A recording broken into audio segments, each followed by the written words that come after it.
Hi, good morning. It's Gene from maverickstar Observatory. Before we begin, as usual, I just want to say a big thank you to those few that are supporting us. I want to put something in context as well. We've got around about 165 people that support us on Patreon out of 42,000 subscribers. We also have, a few people other than the patrons that make a little donation here and there on PayPal. The whole idea of this is to provide largely a free service to everyone, but we do require sometimes a little bit of support financially. And if you want to make a contribution to what we do here, I hope you do see that you get some value out of it and that the information can be helpful. I just want to mention at the end of the video a link where you can do that. Big thanks to David Watkins yesterday, who left a link for all of us to go over to the UK National Grid live statistics, so we could see where the UK was, how it was managing its stocks of energy and where that energy comes from, like nuclear power stations, wind turbines, solar power. We're going to have a little look at that a little bit later on. I did make a little mistake yesterday when I was talking about the regulators. You might have gathered who I was talking about. It was, of course, Ofgem and not OPEC. Complete mistake there. But what I wanted to do is just go over what we was talking about yesterday a little bit more in detail and show you exactly where our electric's coming from. If you're in the United States, Canada, Australia, New Zealand, you're probably going to be, your governments or your energy providers are probably going to be doing something similar to us. It won't all be the same, but it will be close, because there is, with most of these Western countries now, an effort to achieve net zero at some point with regards to carbon emissions. I just want to say right here and right now, before we get into this, it's a big scam. And the only way we can help ourselves is by stop feeding off the spoons that they provide us with. We've got to somehow peel ourselves away from these energy companies where we are now literally getting ripped off for the sakes of a few people that own and drive electric vehicles. Just before we get over to the National Grid website so we can see where the UK is pulling its power sources from, I just want to mention I had a conversation with my energy provider a few hours ago, and it was widely admitted and accepted that the demand since 2020 in electricity in the UK was sparked through people charging their electric vehicles up at night. So the reason why we are all paying more for our electricity now is because of the very few that are able to afford a brand new electric car. We're paying the extra for them, because if the government made them pay for the extra, then it would offset the benefits of trying to achieve net zero, wouldn't it? Let's go and have a look at the National Grid so that we can see where they pull the energy from and why the whole thing is a big scam to start with. So here we are at the National Grid live status, and as David Watkins pointed out yesterday in the comment section, anyone that wants to check on these figures of where we're pulling the energy from and what devices we're using to pull that energy from can easily just type in National Grid live status, and it'll take you to this web page that we're looking at. And what you can see in red is the fossil fuels, in green the renewable energy.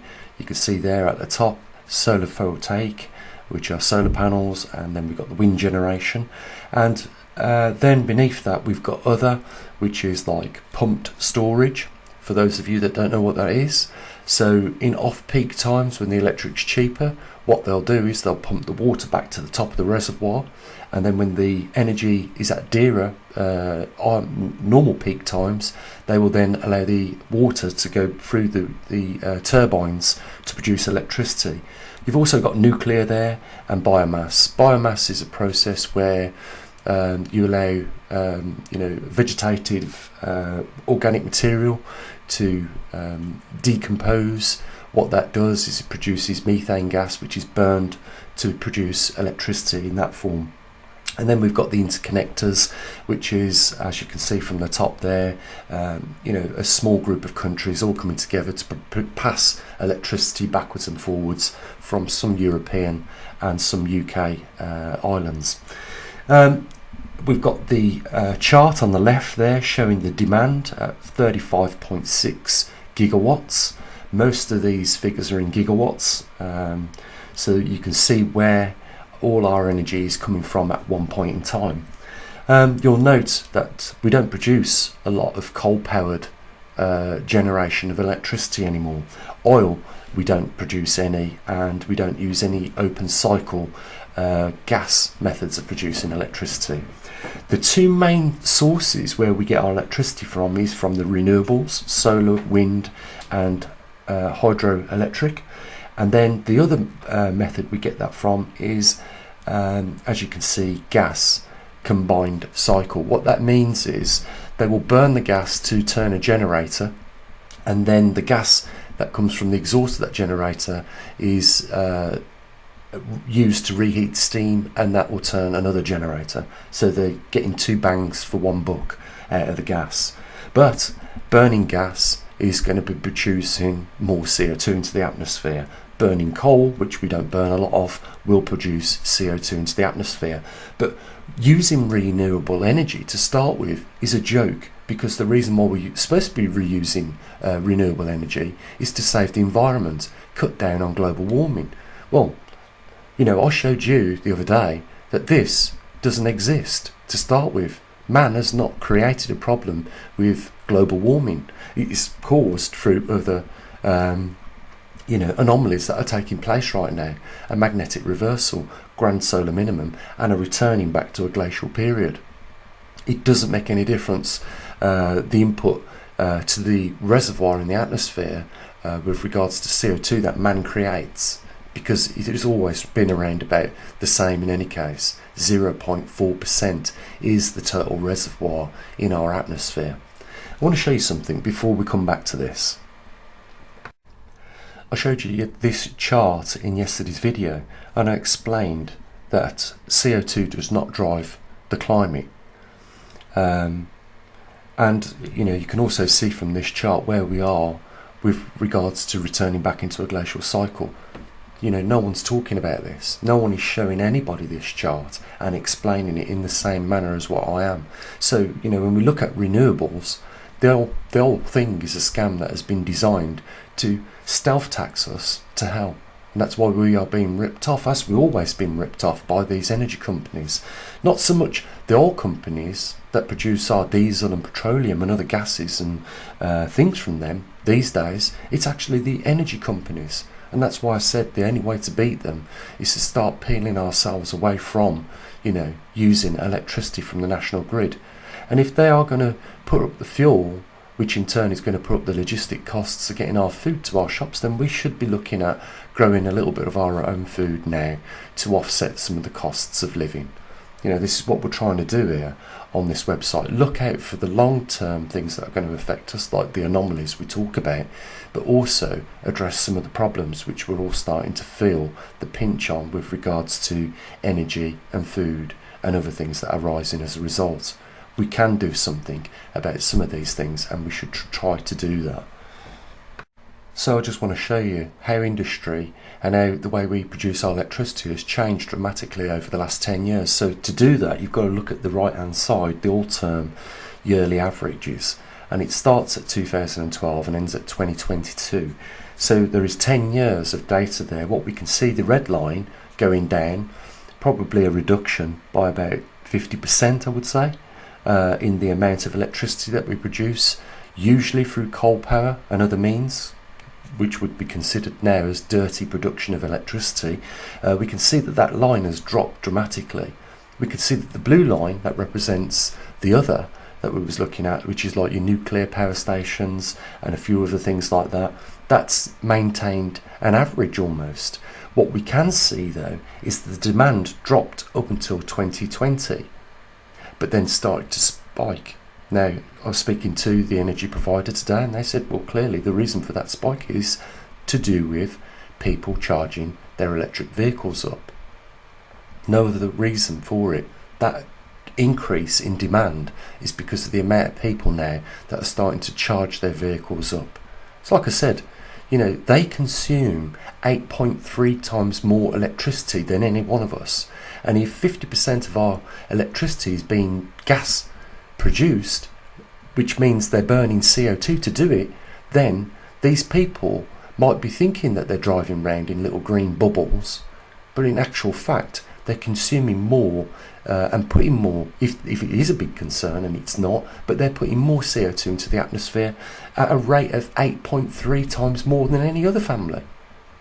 We are picking up the cost for these people driving around in electric cars. This chart proves that fact, that from 2020 to 2022 the demand has started to increase again, and has done so alarmingly more so over the last 10 years. In the last 2 years it's started to increase, and that's because the amount of electric cars that are coming onto our road.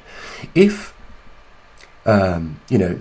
people at Ofgem look at this chart, and this is probably the reason why they've allowed the energy companies to increase the rates at which they have, is because they're frightened at seeing the demand increase go up. Because when the demand increase goes up, it makes it look bad for renewables. If the demand increase dropped by 50%, then we wouldn't be using wind, and we wouldn't be gaining 30% from wind and solar panel. What we would be gaining then is nearly 80%.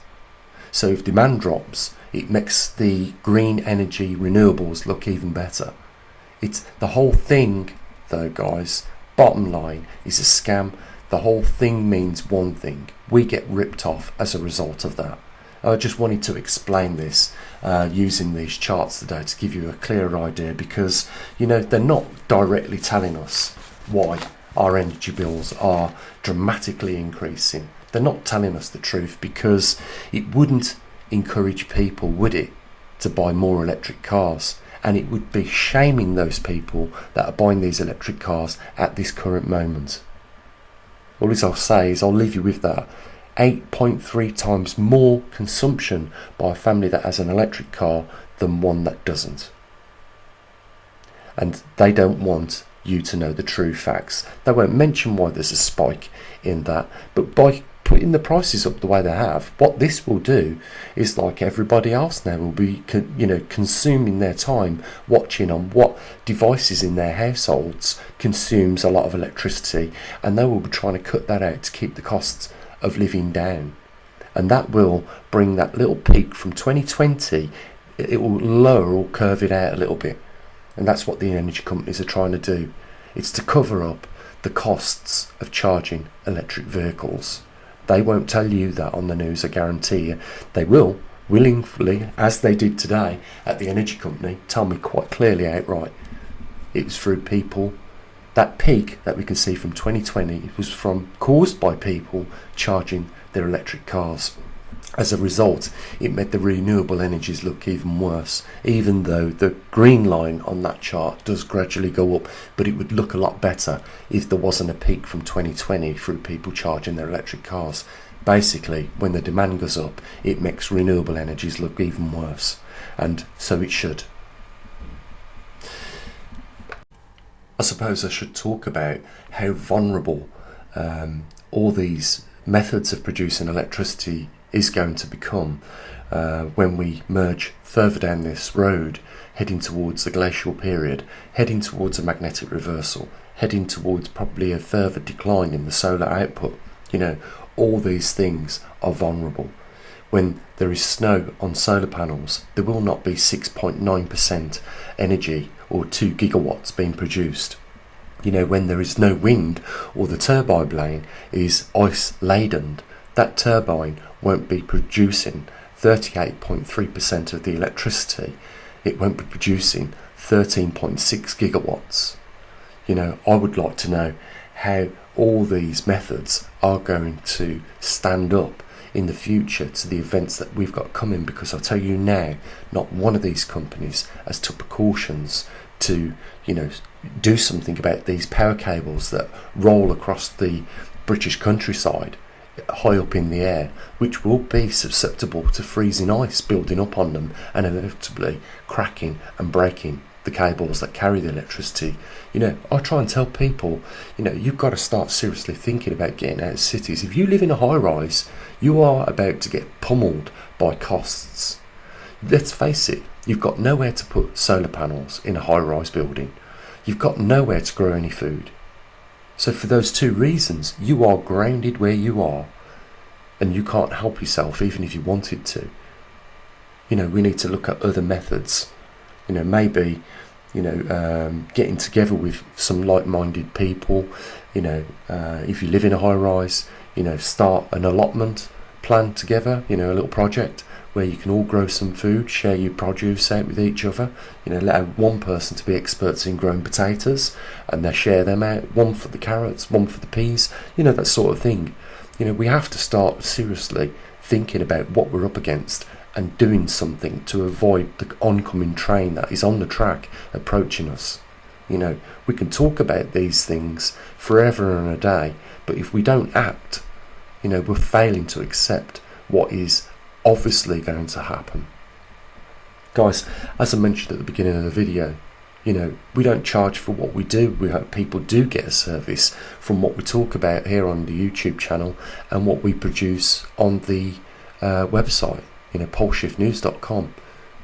But what we do ask is that some people occasionally chip in a bit of funding. We can keep it going. This is, like I've always said, a tiny glimmer of light in an immense, vast, space of darkness. Let's keep it going.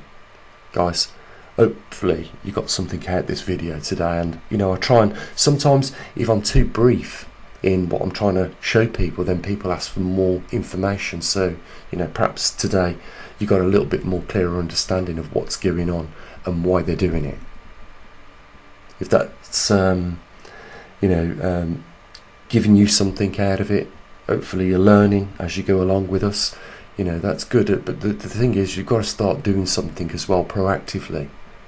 You've got to start, preparing some things, getting a bug out bag together. These are just little insurance policies that can help you and your loved ones at the end of the day. Guys, link down there if you want to help support us. That's how we usually do. Take care of your loved ones. As always, bye for now.